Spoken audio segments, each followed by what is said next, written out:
Here's your daily update. Newsman Dennis Daily offers his take on the events of the day in another daily video blog. Hi, and thanks again, everybody. You see that handicap parking sign, and you notice the car there does not have a handicap sticker? That really burns me up to see that happen. And what makes me get angry are the memories I have of the problems my late dad had getting from his car into some stores. He had a bad back, was diabetic, and had emphysema, and a tough time breathing because of all of that. And sometimes he just could not find a handicap parking space.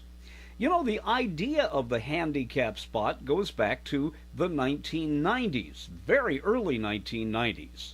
As a matter of fact, it was in July of 1990 that George Bush the Elder signed the Americans with Disabilities Act. It's estimated there are 53 million disabled people in this country.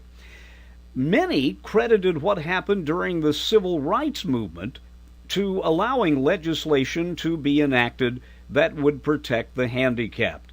By the way, Section 4.6 of the ADA law puts out the specifications for handicapped parking spots, their width, the distance from the store involved, and the fact that they cannot be built on a slope or in a difficult area. Back when I lived in Washington, D.C., my Safeway store was actually in the bottom of a parking garage. When they tore down the old Safeway to build a high-rise office building, the neighbors lobbied so we could have some kind of grocery. It was our community meeting area. Anyway, I got to know the manager pretty well. They called him Mr. D because his last name was Dickiacchio, Louis Dickiacchio. One night I went into the parking garage and I saw a couple, both in their late 20s, completely overdressed, getting out of a Jaguar convertible.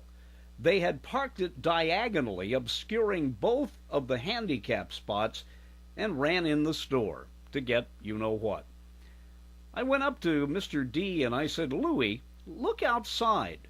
He smiled at me, got on the PA system and said, "Will the overdressed couple in the Jaguar parked in the handicap spot please move your car to another grocery?" I was very proud of him. I'm Dennis Daly with your daily weekend news update.